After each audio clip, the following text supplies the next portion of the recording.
Hi there, this is Bob Dietrich, co-founder of BrainWorks. This video is to help you understand the science behind BrainWorks and what medical thought leaders and doctors say about the techniques we use. There are three main parts to the BrainWorks program. First, using movement to develop reflexes called reflex integration. Second, using movement to develop the pons and midbrain called neurological reorganization. And third, using movement to rapidly calm the system and help the brain focus and ignite neurons in the brain to connect and rewire old beliefs. To help you further understand the science behind BrainWorks and to hear it directly from the experts, we have conducted a few interviews that discuss each part of the BrainWorks program. The first interview is with Sally Goddard-Blythe talking about reflex integration. Take a look. Can you describe what is reflex integration? Okay, every normal baby born at full term is equipped with a group of what are called primitive reflexes, which are little stereotype responses to specific stimuli that are hardwired into the lowest part of the brain at birth, well, before birth, but certainly from birth. And these little primitive reflexes are thought to be there to help protect it in the first few weeks and months of life, before connections to higher centers in the brain have developed sufficiently to give it some degree of postural control, muscle tone, the ability to defend itself or search for its own and seek for its own needs, really. So well-recognized examples of that would be things like the rooting reflex, which if you touch down one side of the face, the head will turn, the mouth will open, rooting or searching for the breast or the bottle. If you place something in the palm of the hands, the thumb will come underneath and the fingers will grip on top. And as adults, we are supreme egotists and we think, how lovely, baby recognizes me, wants to hold on to me. But actually, baby has no choice at this stage. This is a reflex response that has no conscious thought attached to it. So these little reflexes are hardwired into the brainstem at birth, but as connections to higher centers in the brain develop, which they do very quickly in the first few weeks and months of life, so those little reflexes are no longer necessary to protect the baby. And they should be gradually what's called inhibited by higher centers in the brain or transformed into what are called postural reflexes or reactions.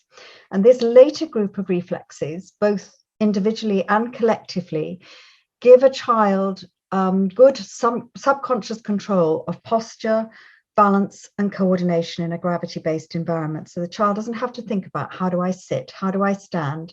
This is what these lower brain centers do for it at a subconscious level.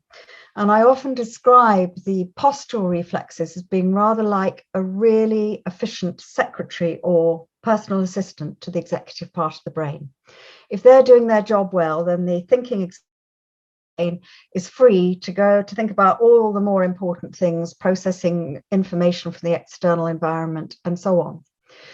So reflex integration is the process through which those primitive reflexes are put to sleep in the first 6 to 12 months of life and are gradually replaced by postural reactions, which take up to 3.5 years to be fully developed. And if that has occurred fully, then good reflex integration has occurred. You said certain parts of the brain, the lower centers of the brain. Which parts of the brain specifically are we talking about? Primitive reflexes are brainstem, which is the lowest part of the brain. Postural reflexes tend to be midbrain, with the exception of one postural reflex only, the ocular head writing reflexes, which are controlled from the cortex. But these two groups generally are mediated below the level of the higher thinking part of the brain. Got it. So when we talk about brainstem, we're talking about pons, midbrain, that type of thing. Yeah.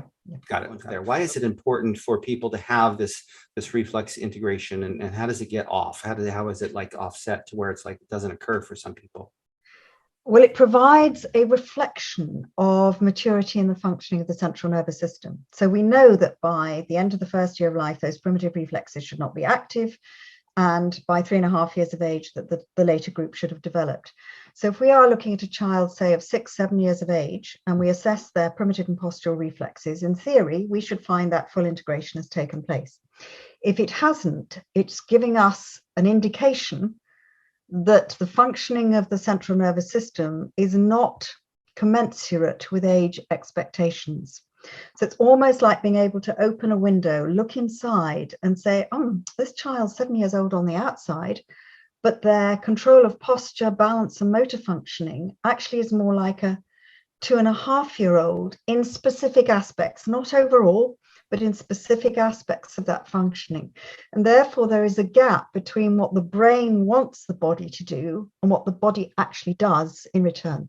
You get a conflict, really, between what the thinking brain knows and wants and what the body actually follows through. That was Sally Goddard-Blythe talking about reflex integration. Our next interview is with Dr. Stephen Porges. Dr. Porges is a well-respected medical professional in neuroscience and is the founder of the polyvagal theory and the Safe and Sound protocol. Listen to what Dr. Porges says about the importance of the development of the pons and midbrain. Yeah, well, I'm a brainstem focal guy, and, we're just talking a little bit above it, and they're getting cues from the survival system. So, you're on the same page. I just make it even simpler, and I say we have basic survival circuits, and if we can dampen those survival reactions, then we're fine. So when we talk about the pons and midbrain, it's just sitting on top of the structures that I'm talking about, and those structures, again, within the world of, let's say, psychiatry, are not really of great interest. So people will talk about the amygdala, and then they'll talk about basically cortex, higher brain structures. All this resides on lower brain structures. And we have to think a moment about what evolution did to the brain. And each time there's a newer layer, a newer system put on as we go up the nervous system, it becomes actively inhibitory over those lower circuits. Now, the disinhibition of those lower circuits occurs under states of threat. So what you now have in terms of ADHD from a brain modeling is you have a disinhibition of these higher brain structures that have evolved to inhibit these threat reactions to enable basically cognitive expressions, creativity, visualizations, memory retrieval, all the things that are challenged in the ADHD individual. Basically, it's all the same story. Their nervous system has de-evolved, transitorily de-evolved, gone to lower structures.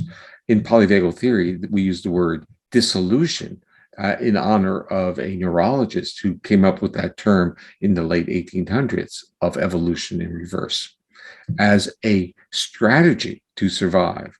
So what you're saying, you work in those areas, in a sense, you're creating neural exercises that enable the inhibition of those defensive systems. And that's, a good way of going.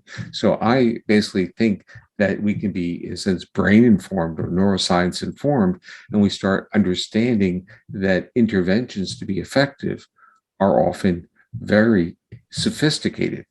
In the lower level of the nervous system, sophisticated neural exercises. We have to be present. So like if a child's in a meltdown, telling them not to, express themselves might not be the right way, but being present with them or saying, if you need to hold my hand, I'm there, let's just kind of go through this. And the problem is that many individuals who have these shutdowns or tantrums, they get embarrassed by them. And so now they become shame and blame on top of it.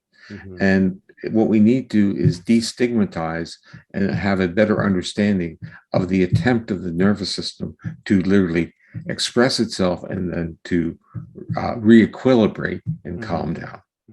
Well, that was Dr. Stephen Porges talking about the pons and how important the pons is as a bridge between the brain and the nervous system.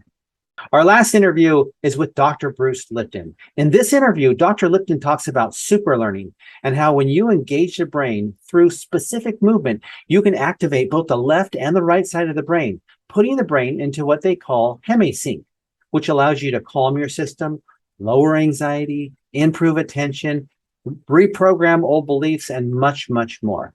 Let's listen. So what is energy psychology and superlearning? What are they? Can you explain them? Yeah, a lot of it has to do with right and left brain. We know that down the middle of the brain, there's a line and there are two hemispheres, right hemisphere, left hemisphere. They have a lot of coordinated functions, but some of them are distinct. More like the right brain sees whole pictures. The left brain sees details. They go, so what does that mean? I say, well, you look at a brick wall. If the right brain looks at the brick wall, it just says, wow, brick wall. Okay. If the left brain looks at the brick wall, says, see that brick? There's another brick. There's a brick. There's another brick. It sees all the details. Right sees whole, left sees details. Okay. Right is emotion. That's where the emotion part comes from. Left is intellect. I say, so when you're in the left brain, you got a vocabulary, words, and intellect. You can think and go like that. If you're in the right brain, then that's an emotion. And sometimes that could just like stop you because you're stunned in an emotion. It's like, okay. And I go, what's interesting is this. Up to about age 7, the two hemispheres are integrated. So anything you learned had both an emotional character to it and an intellectual understanding of it. You learned both at the same time. After age 7, we go into a rhythm where sometime we're in the right brain and a couple hours later we're in the left brain, and a couple hours later back in the right brain. It's a wave. So during the day, sometime you're right brain and you're more emotional, and sometime during the day you're more intellectually oriented. I always laugh because this is where the couples have a problem, where, you know, like the guy is in his left brain, he's got all the words, and he gets into an argument and slashes the woman with his sword of wit and words and all that. The woman being in the right brain at this moment is going, no response. 2 hours later, she's in her left brain. He's in his right brain. He's going, oh, what the hell did I do? And she's coming back and saying, I got words for you. The point about it is this. In our conventional life, we're in one hemisphere or the other hemisphere, but we are not combining both. Hemisync, synchronization. So I say, if you want to engage super learning, you can't learn if you're just in the left hemisphere because you left out the emotional component. You can't learn if you're just in the right hemisphere because you left out the intellectual understanding component. You want both of them. And that's why when we engage in super learning patterns, like it's called Cook's hookup, is one where you can engage a super learning pattern because it engages both right and left hemispheres simultaneously. That's what you want. You want hemisync. And if you're in a moment of hemisync, then whatever's coming in can go down into the system and be taken up by the program right away. If you're not in hemisync, there's resistance to changing that program. There are exercises. Cook's hookup, if people look it up, is a way. I'll just explain it simply. My right hand is controlled by my left hemisphere, the opposite one. But if my right hand crosses the midline, it gets picked up by my right hemisphere as well. So my right hand on this side only activates this one. But my right hand on this side activates both at the same time. Integration. This is part of engaging a super learning. I need to get both hemispheres engaged. Crossing your arms and crossing your ankles bring about integration. That's why people don't realize that when they're tired, sometimes they just sit in a chair and unconsciously cross their ankles. I go, what's that? I say, that brings hemisync. Hemisync is calmness to the system. You're, feeling anxious on a plane, then you sit there with your arms crossed, you go something like this. And you sit there with your arms and legs crossed about 10 minutes or less. And guess what? You'll be calm and mellow out. Everything, the fear disappears.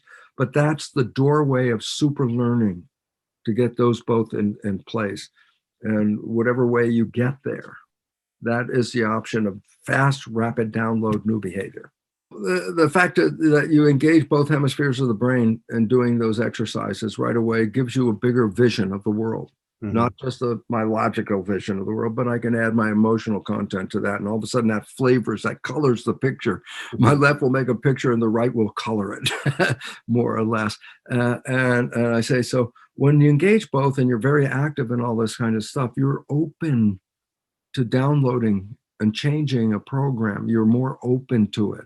And exercise is very critical. Exercise is also pushing that blood around, pushing the lymph around. People don't even understand anything about this stuff, which I taught in medical school.